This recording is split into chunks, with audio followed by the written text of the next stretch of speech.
It's preparing.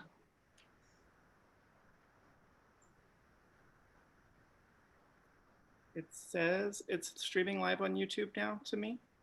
That's what I see. Yeah, I see it as well. Yep, you're good to go. Okay. Right, Hi, everybody. Thanks for joining us this evening. We are here on YouTube instead of Facebook because we're having some technical issues that we are sorting out in a minute. We're really excited tonight to have Joseph Reid with us to talk about his new book. And we're so thrilled to have Todd Scott back with us. He's going to be chatting with Joe about the newest release. So just real quick, the son of a Navy helicopter pilot, Joseph Reid chased great white sharks as a marine biologist before becoming a lawyer who litigates multi-million-dollar cases for high-tech companies. He has flown millions of miles on commercial aircraft and has spent countless hours in airports around the world. Published in both of his academic disciples, he is also the author of Takeoff and False Horizon in the best-selling Seth Walker series. A graduate of Duke University and the University of Notre Dame, he lives in San Diego with his wife and children.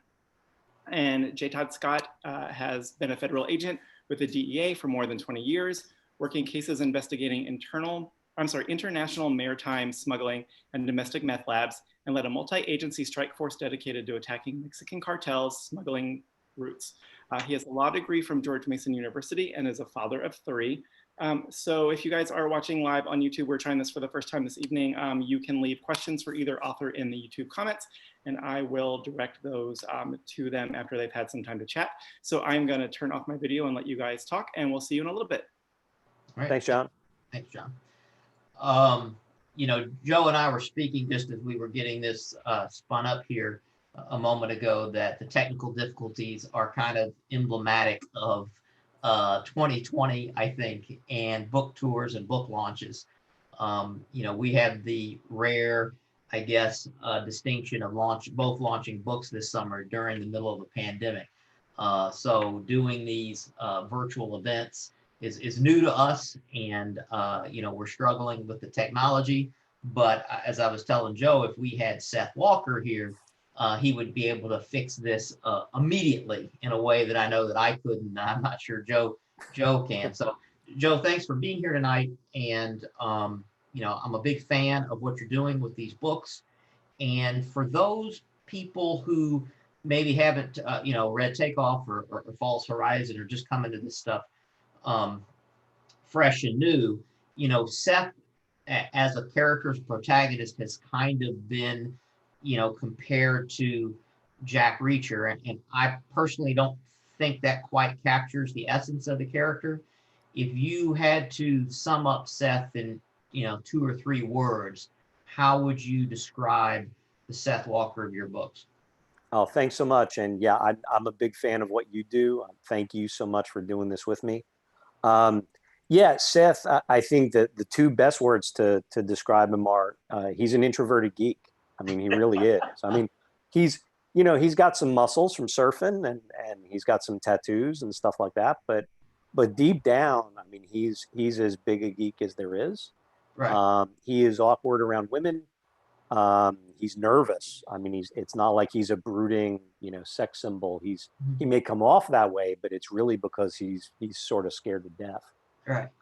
So yeah, no, I think you're right. I don't think of him and Reacher in the same sentence. All right. And you know, he's in these books, he's an air marshal, but kind of a investigative liaison to law enforcement. He's not a traditional air marshal in many ways, the way that I have worked with in my career. But his prior background involves kind of being an engineer. So he's got that technical background, which definitely comes out in Departure. And I think you hit it on the head. I mean, he's accomplished. You know, he can hold his own in a fight and in a gunfight. We see that throughout the books. But there's kind of a cerebral quality to a lot of what he does and how he approaches his problems, right? Exactly. So go ahead. I was just gonna say, I work with a lot of engineers. I mean, that's really, you know, a big genesis of the character is, you know, I'm a patent lawyer in my day job. I'm a biologist by training, but I work with all these guys who think of things in electronic ways. Yeah. And after working with them for years, I noticed that, you know, when we walk into a room, I see certain things and they see it a totally different way. They're looking at walls and wondering about the way the wirings run inside the walls and why they put the outlets and the switches where they did and things like that. And I tried to imbue Seth with that sort of different way of thinking. His brain works in a unique way, but also just because he is so interested in technology and so high tech, yeah, his thinking automatically goes to places that mine, personally wouldn't go to, and hopefully it makes it interesting for the audience. Right. And actually, in the most recent book, in Departure, you kind of talk about that he has this, I don't know if problem is the right word, but he definitely has kind of a tendency where too much information comes in, or he can't slow his brain down, right? And so Sure. he has to listen to things to kind of keep some of that extraneous noise down. Right. He's got a brain condition where, and this pops up in all the books. Right. He's got a brain condition where if he is not either under the influence of adrenaline, which sort of increases your focus, or he's not listening to something in the background that's sort of distracting his brain tends to spin off in in a million different directions at once. Right. And that can be really paralyzing, and that can affect him physically and mentally. And so, as you can expect, it pops up at the least convenient times to try and make the thrillers the most interesting. It's also a way for him to sort of spin up and study up on the things that he's facing. I mean, he's an engineer, and there's always some technology in these books that he's got to wrestle with. He needs to do his research, but I don't want to sit him in a library for 3 days, reading Google and Wikipedia and engineering journals. So, he listens to that in real time in his ear while he's, running around the place. Well, speaking of running around places, I mean, anyone who's followed you on Instagram is familiar with your airport artwork, right? So you spend a lot of time in airports. You take very good pictures of them. Oh, thank you. Right. And kind of one of the, kind of novel ideas that you base these books around, all of them, Takeoff, False, Rise, and Departure, is this idea of airports. A lot, it either takes place on a plane or starts in an airport or ends in an airport, right? Yep. And that has to come, I think, from your own experiences. You spend a lot of time in airports, if your Instagram is to be believed. Yeah, no, it's true. I post a picture from a different airport every day. I obviously, I take a bunch of pictures whenever I go to an airport, and especially if I'm going someplace new. But yeah, in coming up with the character and coming up with the series, one of the issues was, where is he going to be set, right? And every PI, every detective, every character has their place.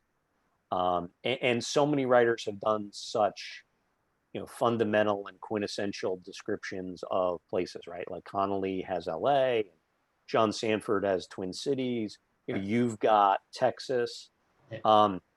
I was struggling trying to figure out where I wanted to set him. And then I kind of thought about, well, what if he doesn't have a home?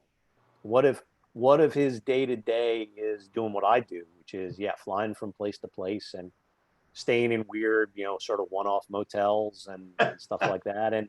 And when you start thinking about aviation, a lot of possibilities pop up because so many things cross paths with aviation. I mean, drugs, smuggling, human trafficking, the pandemic, we've seen that over the last couple of months, right? So all of those issues sort of all intersect at the airport. And so it seemed like a good place to set him where he could run into all kinds of trouble.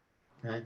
What's interesting is I was an agent prior to 9/11, right? I mean, the airport experience is much different now than it was prior to 9/11.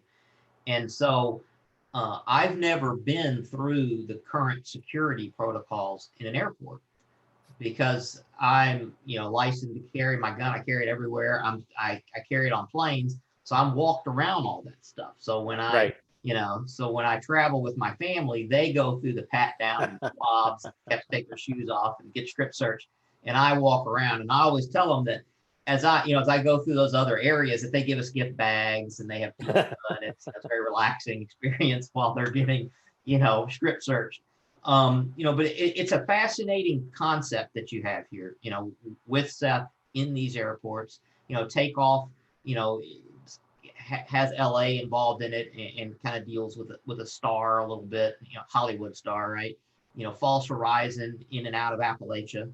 And then Departure, set basically the entire book, or 2/3 of it easily, is set in the San Francisco International Airport.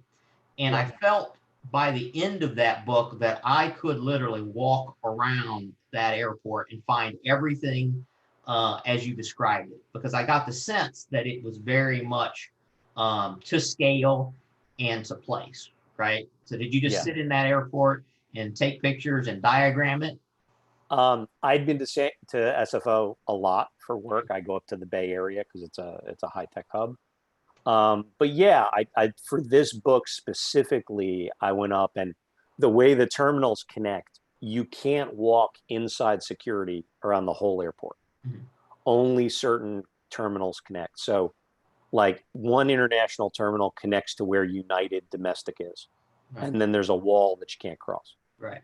So I would do things like fly up on one carrier in the morning, do the interior of one space as much as I could do it, mm-hmm. then go out of security, go back through security for a different carrier, and do the rest of the airport. And so I spent probably 3 full days, sort of really walking it, really pacing it, and like you said, measuring things out, taking a ton of photo reference, and really trying to give you as good a sense as you possibly could of the different things. And that's one of the things that I hope that comes out of it is, it's all one airport, but depending which carrier you're flying, it can be a very different terminal experience, clientele, all that stuff. And hopefully that comes out too. Right. And so let's talk about Departure particularly. And so it kind of starts almost as a locked box mystery, right? I mean, or a locked room mystery. We have an individual who gets in the airport, which is a highly secure place, right? Which is cameras everywhere, scanners everywhere, and he fundamentally disappears, right? So to kind of set the stage, give us the elevator pitch for what happens, that kind of kicks off Departure. Walker gets word that like you said, a very important person has gone missing inside the airport. And so that's a mystery. How can somebody possibly do that? And the immediate question is, well, is he the victim of a crime, or is he up to no good? And so Seth flies in and immediately has to start tearing through the airport, trying to figure out what this person might have been up to, where they might have gone, and how they're eluding detection, all as he picks up clues here and there about what the background of the person is, what they might be up to, why they might be there, and what they might be either have gotten involved in or be planning. Right. And you kind of parallel that. I mean, that's your A story, and then your B story is kind of a history a little bit of Seth himself, right? Yes. Kind of his prior life, kind of the engineer part of his life, like the tech part of his life that comes out now, but you really kind of explore that quite a bit through this book. Yeah, the idea was to have parallel mysteries going on at the same time. I've laid a lot of groundwork for Seth's backstory and alluded to a lot of things that he went through. He had this whole career in engineering. It was his dream job. He was really good at it and really successful.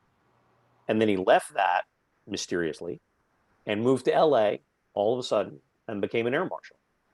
And why would somebody do that? Why would somebody who's so technical and so perfect for that role quit and leave and go to something so dramatically different? And so I've dropped, breadcrumbs about that through the first 2 books. People had asked, when are you going to sort of tell the full backstory and pull the curtain back, and this was the opportunity to do that, to really give the readers a sense for what that whole backstory was that launched him into this new life. And do you think that is what distinguishes this book from the other 2? I mean, if you had to pick something to say what this book demonstrates, either your growth as a writer, growth as a character, or something else. How does departure depart from Takeoff and False Horizons? See what I did there? That was almost yeah, that was great. That was a great subject. Yeah, I think the difference is the dual timeline thing. I've never done that before. That was really a challenge with this one. The other two, Takeoff and False Horizon, there are mysterious elements in them, but I think of them as being more pure thrillers in the sense that at a certain point you understand what the threat is, right. and it is just a race to try and beat it. This book has more mystery elements, both in the backstory and in the current day story, where, don't get me wrong, he's racing and there's definitely high stakes and high tension, but I think I tried to bring a little more of the mystery elements into these stories as well. All right. Well, let's kind of talk a little bit. You and I share kind of a similar background in the sense, I think, that we kind of had these careers, still have careers. You're still on planes doing patent law. I'm still doing, DEA work. So we kind of had substantial careers, significant careers up to this point. And then we started kind of writing a little bit later in life. I mean, I'm sure you're a lot younger than me, right? So, but I wouldn't take that bet, but that's all right. But we kind of started later, right? And right. So how did that process occur for you? When did the light switch on? You say, all right, now I really want to take something which I assume was a passion for you kind of all along, maybe, and really try to do something serious with it. Yeah, it's interesting you asked that. I never put much stock in the idea of being a professional writer, a fiction writer, all grown up. I mean, my goal was to be a scientist, and I think you see in Seth Walker, he has changed careers a couple of times. That is very much my experience. I started out always wanting to be a research marine biologist. I was going to chase sharks around for the rest of my life. Right. I got to grad school and started my PhD, and then went to law school. And writing was something I always did. It was always something that I thought I was good at, but I did it sort of as a necessary skill set that accompanied whatever my real job was. And then I was an avid reader. I read a ton of books in this genre, both growing up and then as an adult. And like you said, I got to a point where I was on a vacation with my wife. This is back, old pre-Kindle days, and I'm more of a hard copy person anyway. So you pack all your paperbacks and your hardcovers in the check bag, and you bring it with you on vacation. And I was just sitting at the beach rolling through books like I normally do, and I sort of got the bug and wondered, wow, I wonder if I could actually do this, if I could sit down and come up with something that was this complex or this different from the kind of thing that I normally write, which is dry scientific or academic stuff that I need to try and make interesting. Right. And so that was, my older daughter's 15. That was 15 years ago, because I started it when my wife was pregnant with her. So yeah, it's been 15 years and a whole lot of false starts and rejections and all that stuff. But yeah, that's how I got here. Right. And do you write on planes? I do. What's your process? Everyone wants to know the process, right? So Sure. What's your process? Most days my process is I start at 4. I get up at 4 a.m. That's when I write from scratch the best. I find that's when like the juices are flowing and the day hasn't intruded yet. So I write for 2 or 3 or 4 hours first thing in the morning. I do write on planes sometimes. I can kind of edit at night, pardon me, and sort of anytime. So I'll edit here and there as I get the occasion to. But really, I'd be interested to hear how you do it. I start with like a 2 to 4 page synopsis that gives the nugget of the story, the main through line of here's where we're starting, here's where we're ending, and here's the main important things in between. And that's my Bible. That sort of keeps me on the straight and narrow as I go through. And, the fun part is sort of winding your way in between those milestones, right? Right. And, so I do what most people do. I get to the end of the first draft. I've kept a list of all the bad things I've done, all the mistakes I've made, all the things I've changed, at, 0.75 through the book. And then I go back and I fix them, and that's hopefully the end of the first draft. How do you do it? It's in many respects similar. I call that list a punch list, right? That's my punch list after I get through the book. I know the mistakes and the issues that I'm having as I'm writing it, but I don't outline.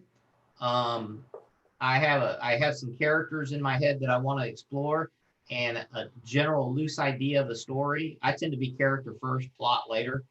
And then, kind of once I start writing and start to know what I think the ending is going to look like, I generally know that, and then have no idea how I'm going to get there. And I get up early like you. Again, I think that's a function of that we have other careers and jobs. And a lot of writers do, but I find it best to get up first thing in the morning. I'm about a 4:30 guy. Get up, knock out a couple hours before the day overtakes me. And it's not unusual for me to sit down in the middle of a book and go, all right, I don't know exactly what's going to happen next, and just wing it. And so that to me is fun, but it ends up with a lot of pages you don't use and dead ends. And I actually don't enjoy writing a book a whole lot. I don't mind rewriting a book. After I get it all there, that whole mess, then I don't mind going through it. And it usually takes me 2 or 3 passes to get through it before I'm, have something that I'm comfortable with. Yeah, so we're similar. I mean, I have waypoints along the way. Usually they're, either action sequences or things I kind of know I need to hit. And so it'll be, how do I get Seth from where he currently is over there? Right. And, what obstacles, the obstacles he's going to hit, the minor obstacles he's going to hit on the way to that milestone are kind of the spontaneous things that just come up. And yeah, those do lead to some false tangents and some false starts and things that end up on the cutting room floor. Right. Well, the science fiction writer Cameron Hurley often talks about leveling up your craft, right? To kind of use a game analogy. And, do you feel that each of these books that you've leveled up, right? That you kind of tackled a new way of telling a story or a new approach or kind of set, kind of a challenge for yourself as a writer? Because now you're in a series, right? And so, I don't know about you, but when I wrote The Far Empty, I didn't know what I was doing. So I just did everything, right? And then you're in the middle, then you find yourself in the middle of a series. And now you're trying to carry the weight of a series and a bunch of characters, but also try to get better as a writer and not retell the same story over and over again. So how do you approach each of these new books as you move on in the series? Yeah. I did think about that a decent bit before I wrote Takeoff. When I sat down to do this series, it was going to be my 3rd book, and my first 2 hadn't gone anywhere. And so I really had a hard talk with myself about who's this character need to be? What's he going to do? One of the reasons I liked aviation, like I said, is it took him to new places and it would expose him to new adventures. I didn't want it to be, he's in the same city. This is the 14th serial killer he's met in this city, and why doesn't he just move? Right. Well, and so, the idea was, pick a setting where the character could run into different kinds of adventures. Takeoff is a bodyguard story. He's got to take a young pop singer and keep her safe against a mysterious enemy. False Horizon is a plane crash investigation. He's got to figure out who took this plane down and why. This one is a missing persons case, right? And so I did sort of plot out a nugget for several books when I was doing Walker to try and make sure that I could bring, different stories, different kinds of stories, each time. In terms of leveling up, yeah, absolutely. I mean, I hope I'm a better writer now than I was when I did Takeoff. I've certainly learned some lessons, small ones like, the words I use way too much. Yep. All the way out to the big ones of, how to plot and how to pace and do some things like that. And like you said, there's a certain amount of setting challenges for yourself each time. you raised the lockbox mystery when you first started talking about departure, and that was really the nugget that I started with. Was okay, airports are just about the place with the most video cameras in the world, other than maybe a casino. No. So how would you disappear inside one? And it was like, well, let me play with that. Let me make that the challenge, right? That's the challenge for the bad guys in this story, and that's the challenge for Walker to try and figure out. And Okay. so that's kind of how it erupted. Yeah. And I thought it was a wonderful idea, right? I mean, as writers, we are positively jealous of other writers. We read their books and we're like, man, I really wish I had written that idea. And you took a wonderful idea, which is, very, very difficult place to disappear in, and made it a fascinating story. I mean, the only other really, and I know there are probably 1,000 people who will weigh in on Facebook and tell me how wrong I am, but the only other really super interesting, airport sort of mystery, action thing I can think of is Die Hard 2. And I just happened to see it on TV the other day, right? And all that takes place on Christmas or New Year's, whatever it is, in an airport. And it's really interesting that the kind of the problems and challenges that doing anything in an airport present for you. And as a writer, and then as your protagonist, trying to move around, and then your criminals trying to do something criminal in an airport now more than ever. And it's interesting you mentioned that also the challenges of setting, is that Seth Walker meets his serial killer of the week, and it's like, man, I just really need to move from here. I had that little bit issue with my Big Ben books. How much misery can you visit on a small border town? And without people kind of throwing up their hands and saying, man, all these people should just really move. But that's part of the challenge that, we have the excitement of a series that people seem to enjoy, and then the challenge of trying to make it enjoyable book after book after book, right? And so, Ace Atkins with his books, and I think mine with the Big Ben, I focus less on the place and more about all the characters around it. So each book has kind of this expanding group of characters. And for you, you've got Seth as the anchor point, and he's got some secondary characters around him as well, but you effectively move him to different places. And so each book is new that way. Yeah, and that was the idea. Yeah, it was to he experiences new places a bit like I do, right? I mean, he rolls into town. This is probably the closest analog to Jack Reacher, right? He rolls into town, there's a problem, and he's got to fix it. And he's not from there. And so he's got to deal with the locals and all the politics of it, and being the outsider. And he's an outsider in a lot of ways. I mean, he's an outsider because he's come in. He's an outsider because he's a Fed. He's an outsider because he's this weird guy who doesn't even really fit in with his agency. The other air marshals all kind of think he's kind of weird. So, it is very much an effort to keep it fresh and keep it interesting, and also give the readers a little vicarious thrill to see some new place in some new way. A False Horizon is set in rural West Virginia. That's a place I spent some time growing up and did a bunch of research for. West Virginia is a place I hold very dear to my heart, but it's not a place that lots of people have been to. Right. SFO, I hope the people that have been there will say that I did it justice. But if you've never been to SFO, I hope you read the book and you have a sense for, what it would be like if you were there, and it rings true. So what would be another Seth Walker problem or issue? What airport, or, I mean, like I said, you've kind of done these different, you've had the kind of lockbox thing in Departure, and, the bodyguard thing, and the kind of plane investigation in False Horizon. What would be next for Seth, do you think? I mean, I had a whole pandemic story worked up, but 2020 kind of stole that one. I was actually saving that for much later in the series, but that's why you don't save ideas, I guess. Yeah. Yeah, no, there's some things still to play with.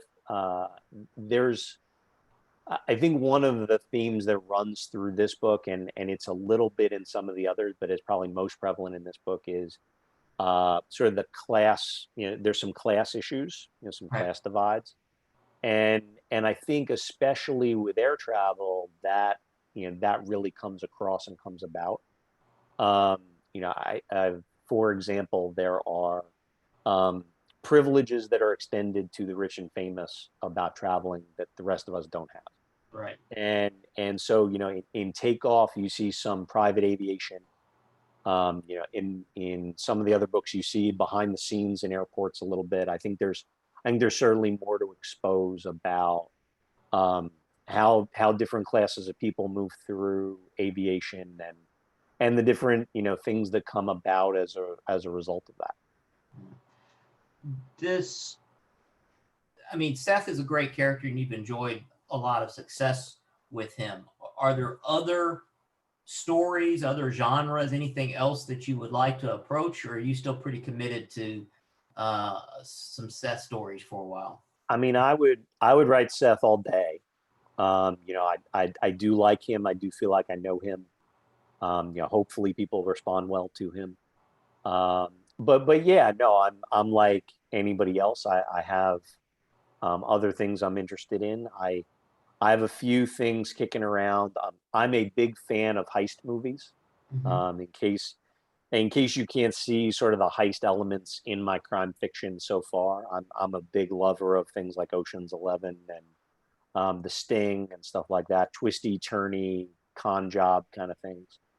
Um, I growing up, I was a big Michael Crichton reader. I Okay. like sort of the intersection of action and thrills and science. Right. And some of that is because I was a scientist. So, I think there's some science ideas that I could play with that are, more thriller and action than science fiction. But we'll see. It sort of depends where you know as well as anybody. It depends where the audience takes you. Right. Have you found it difficult to write during the pandemic? Has this been with everything that's going on and the difficulties of travel and moving around and doing the sort of work that you do, that I do, have you found it difficult to continue to produce during this time, or have you been able to kind of block that off and keep writing? I'm pushing through. I think the big challenge is, like you said, the day job and the way all of our lives are so compressed right now. To me, I don't know about you, but to me, every day seems like it's about 37 hours long. There is no line of demarcation anymore between here's where my writing job starts and stops. Here's where my day job starts and stops. Here's where my role as a dad and a husband and all that stuff starts and stops. It's all just one giant mix every day. And so that makes it a little bit of a challenge to try and get the focus and the concentration time, I think. One issue is what you do with the pandemic, right? And I've had a lot of conversations with authors about this, whether I know, especially initially when people thought that this might be something that was over quickly, a lot of people said, I'm not touching that with a 10-foot pole. Right. Or I'm just going to pretend it never existed. And in worst case, it's a historical piece. I felt it very hard not to address it. I think part of that's like the scientist in me, like I know too much about what's going on. So the new stuff I'm working on definitely accounts for it. But I think, unless you're going to write a pandemic story, it's sort of a complication, right? It's them changing the security level at the airports, right? It's an obstacle for the heroes to get over and to deal with, and it makes their lives more complex, and hopefully you see how they're dealing with it, and it's a reflection of how we're all struggling to deal with it day to day. But I don't think any of my work is strictly just about that. It's sort of got that as a feature.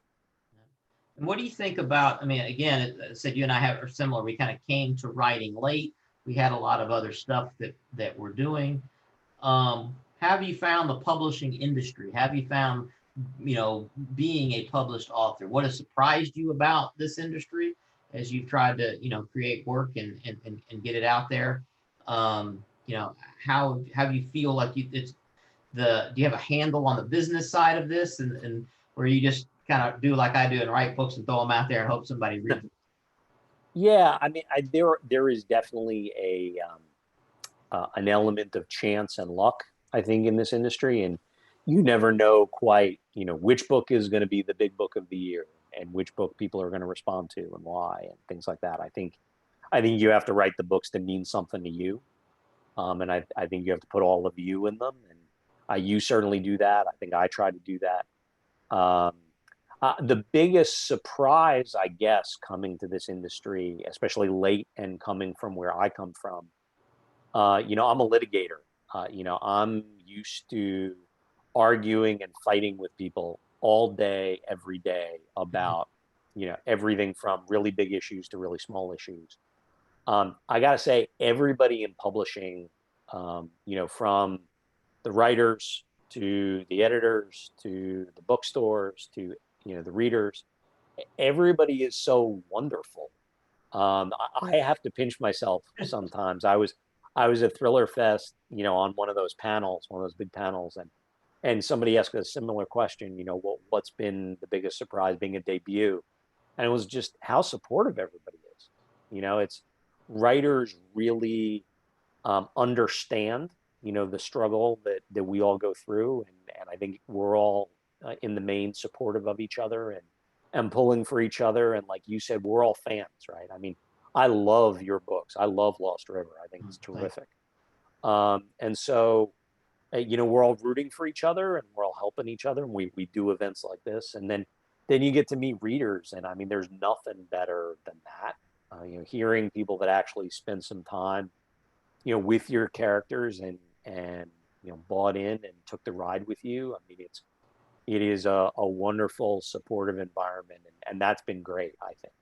Yeah, no, I absolutely agree with you. It's a very welcoming environment, and I think it's important. I know I've had some authors when I first, came out and got involved and was a debut author. Some people, very much took me under their wing and kind of showed me the ropes.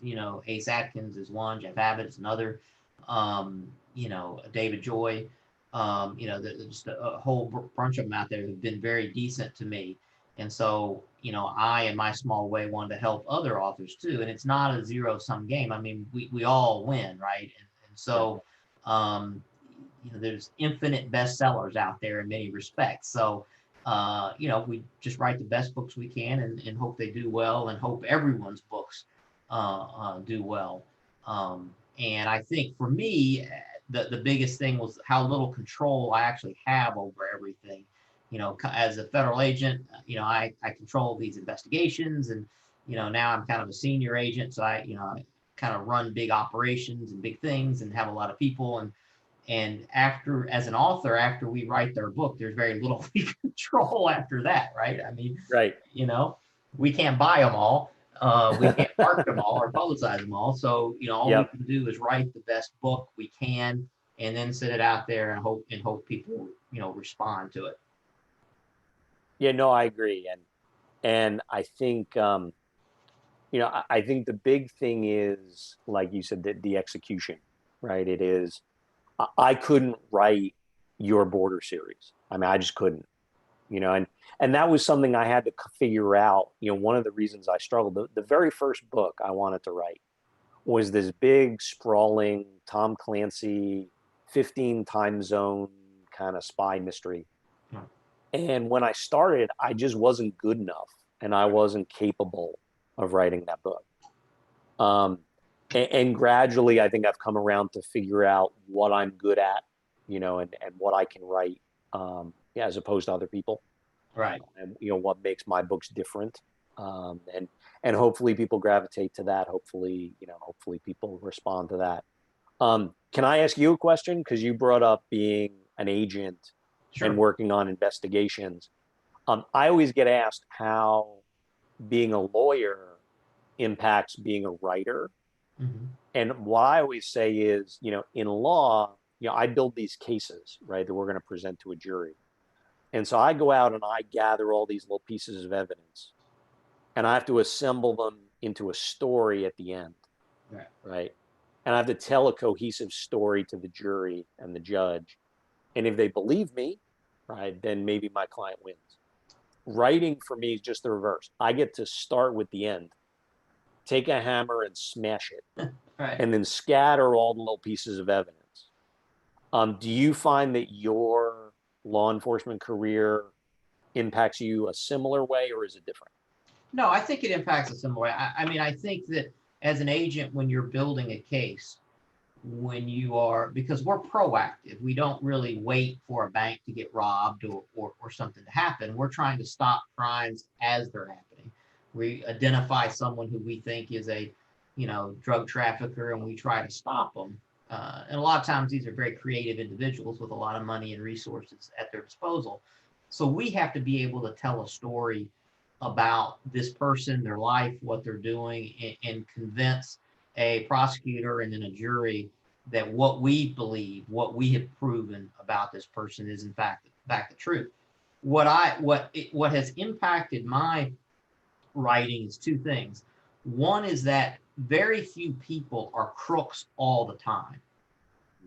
Right? If you watch a 2-hour movie, a guy's generally a crook from beginning to end. But in real life, people have, beyond being a crook, they usually have other parts of their lives. And when you surveil somebody like I have, or listen to a wire intercept, listen to a phone, right?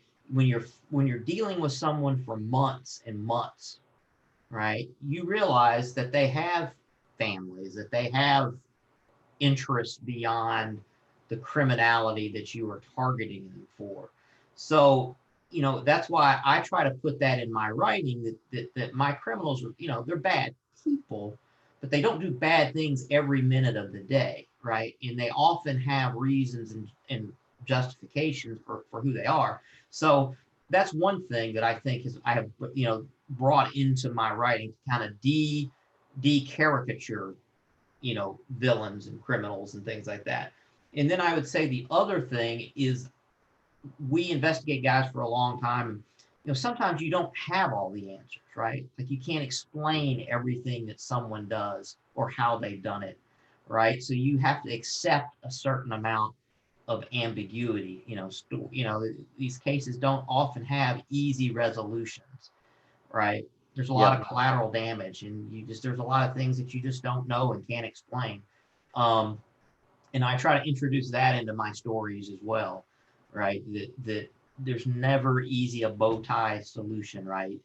And sometimes you just don't know, right? That's a big thing in the Far Empty. One key part of that is I don't even solve one of the main mysteries in that book, because they didn't solve it, which happens sometimes in real life. Sometimes you just don't figure it out. Sometimes the dragon wins, like that old cartoon, right?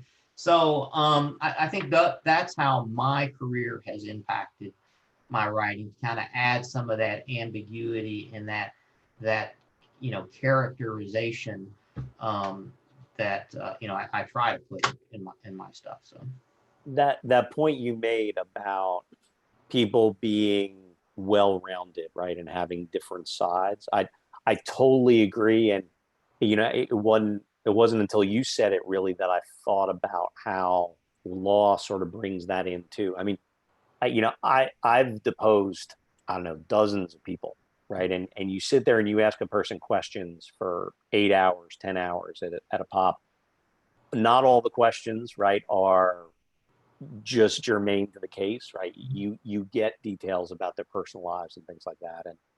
And it gives you a sense, I think, both for how people talk and also for how they reveal themselves and how they view themselves and the different sides of their personality, right? Because they're giving you answers about their role in the world, right? And there's the cliche of every person's the hero of their story, right? And I definitely try, I think, to bring that to the villains and the side characters in my books.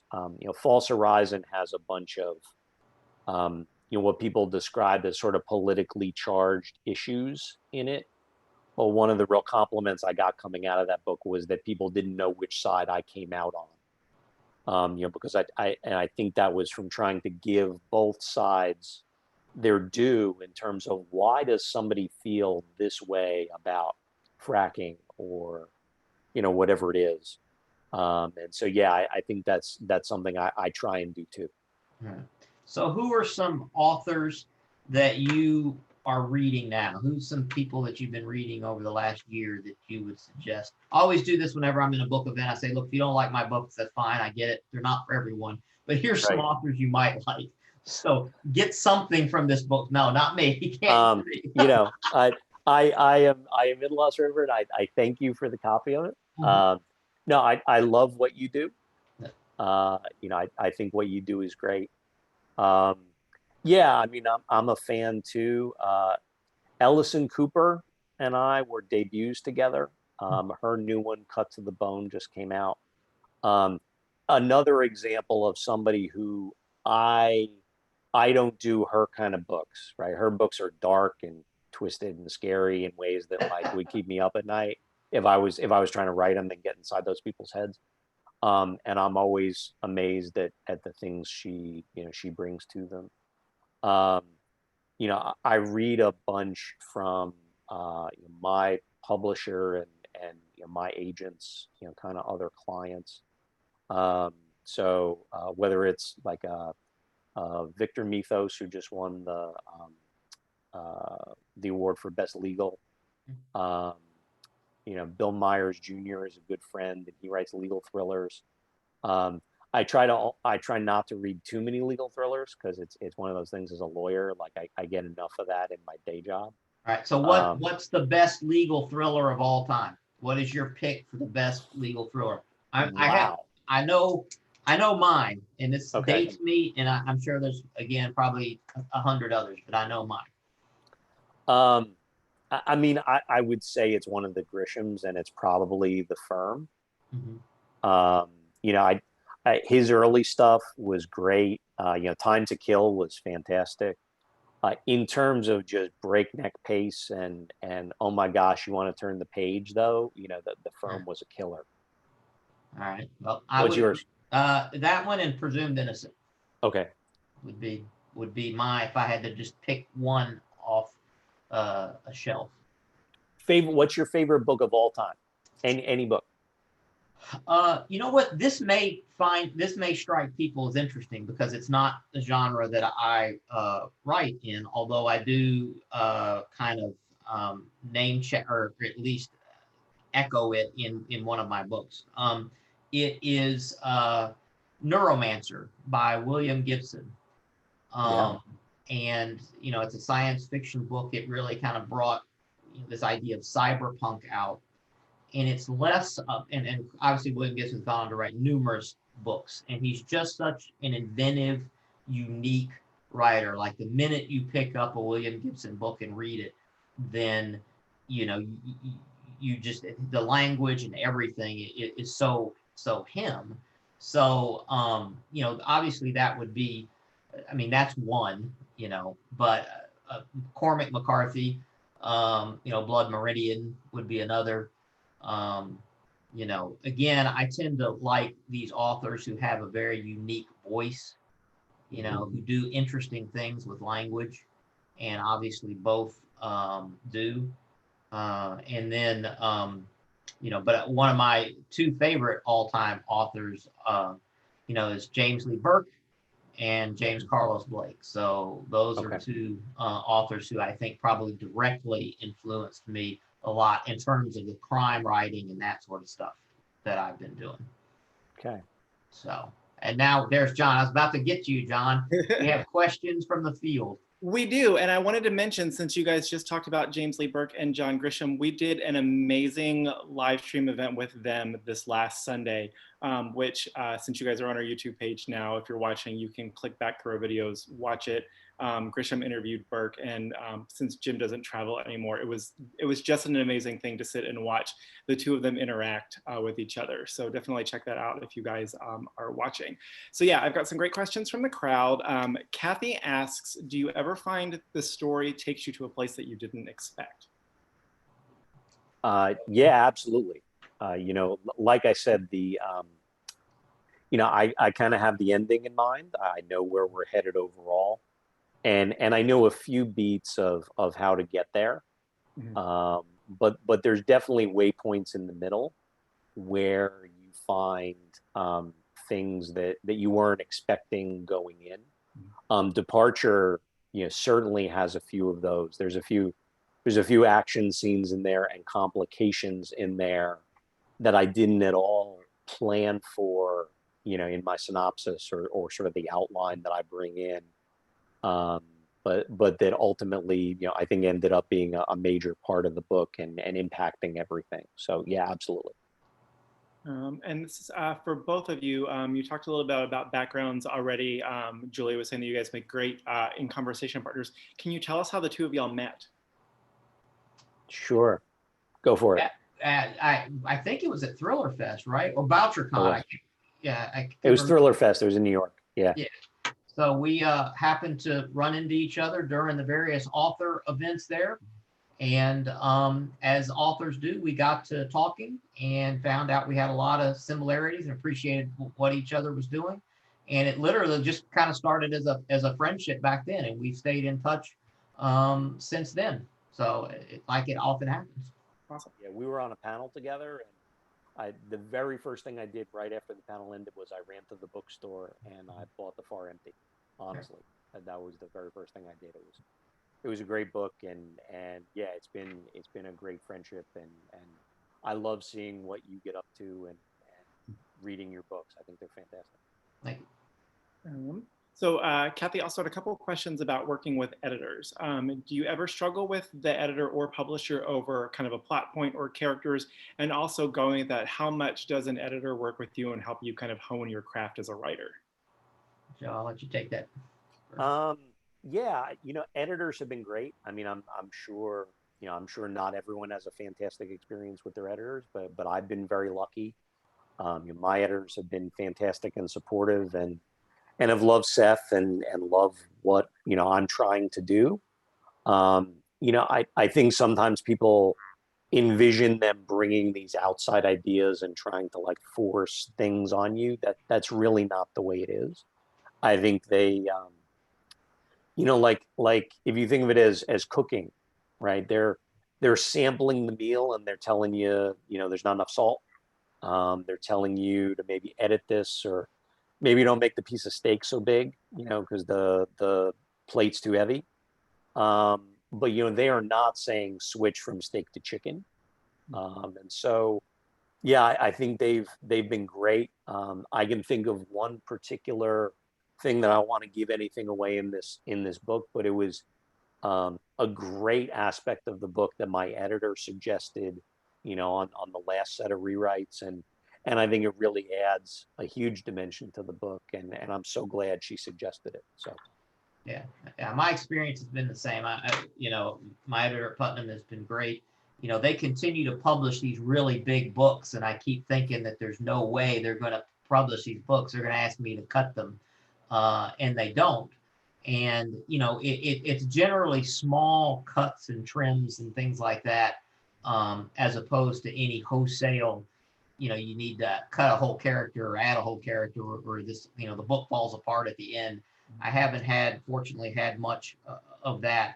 And oftentimes they're, you know, they're just trying to dial in the things that make you good and dial back the things that you don't see because you're so close to it. Joe was mentioned earlier, we all have little catchphrases and certain things that are kind of our crutches we fall back on, and our editors are good at picking that up. And my editor is also very good when she sends back, you know, development edits or whatever, of putting in notes like, I really like this, or wow, this was a great sentence, or, you know, good job. And so that makes the whole process because writing's for me a very solo endeavor. So getting those first initial feedback is good, and they know we're all neurotic in the end, so they got to kind of keep us going. So I also had a question. So Todd, you just said that there's not been like big cuts, but do you guys ever find that anything that maybe ends up on the cutting room floor inspires a later story or something further down the line? Hasn't really happened to me yet. The major stuff I've wanted in each book has ended up in there. I may have like grabbed one little piece and it ends up in the next book or something, but I can't think of anything off the top of my head that's really ended up on the cutting room floor. Yeah, no, I haven't lost a whole thing that I felt I could make another story out of, but I've lost scenes and emotional beats at times, just to kind of cut for time sort of thing, like a TV show, where I'm like, man, I really like this. I would like to reuse this again and with a different character or a different thing, if I could. So we also had a question. So how do you flip the switch after you've written maybe potentially a violent scene, or you spent time inside the bad guy's head? How do you switch from being able to kind of be in that mindset and then go back to kind of being with family and work and go about your normal life? Yeah, I mean, I have a very sort of adversarial day job, so being in an aggressive headspace doesn't always mean it's bad. No, I hear what the questioner is saying. I think with anything, I think it's what goes back to what we said before. The characters who do bad things, some of them are very bad people, but that's because of who they are and the choices they make. But they're not completely bad people. They have things in their lives that make sense and are good, and make them human. And so I think it's like anything else. I think there's definitely days I'm in Seth's headspace or the villain's headspace or whatever, but I think you carry that around, and it hopefully gives you more of a sense of the overall humanity of everybody. Yeah. And so last question I've got, this is for both of you. How has your writing process evolved through writing multiple books? Has any part of it gotten easier? I think it's definitely gotten easier. I think I know myself better. I think having seen the end product a few times and also having seen the steps that we go through a few times, I'm able to cut a few things out, myself before, I trouble anybody else with them. I do have the list of, words and phrases I should never use, or use only once a book kind of thing. I try and spare people in the process, the editors who work so hard. I try and spare them me making the same mistakes over and over again. So, hopefully I'm better in that way. Yeah, I'd agree. I think the technical part of writing has gotten easier, but I would say no book is easy. Right. They each present artistically challenges, and you're driven, you're haunted by the same fears that this isn't working, or I'm on chapter 3 and I've got another 55 to go. How on earth am I going to write? I think all that, and if you're like Joe and I, we try to challenge ourselves on each new book, then you really are rediscovering fire almost every time you write it. And so, as I said, I think that craft, I'm better at catching those things in terms of, phrases and grammar, and I can write a sentence technically a lot faster than I probably could on book 1. But I don't know that, and so that's easier, but I don't know that any book itself is easier from beginning to end. So thank you guys so much for joining us tonight. If you guys have been watching on YouTube, if you came in partway through, you'll be able to watch the whole thing once the live portion of this stops. Real quick, wanted to mention Murder by the Book is still closed at the moment for people coming into the store. We're still doing curbside pickup and we're still doing mail orders. You can visit us at murderbooks.com to order copies of Departure or Lost River or any of their books. If you're not reading at the moment or you already picked those up, we've got puzzles, we've got tote bags, we've got lots of great stuff. we are starting to figure out what potentially opening up by appointment might look like. So keep an eye on that soon. So again, we've been talking with Joseph Reid about his newest book, Departure, and we've been really lucky tonight to have Todd Scott with us, whose book Lost River came out a little bit earlier in the pandemic. We also have a video with him on the YouTube channel if you want to hear him talk about Lost River. That video is up there as well. Gentlemen, thank you so much for joining us tonight. Y'all take care, stay safe, and hopefully we'll get to do this again soon, but actually do it in the store. All right. You too. Thanks for having us. Good luck, Joe. Take care.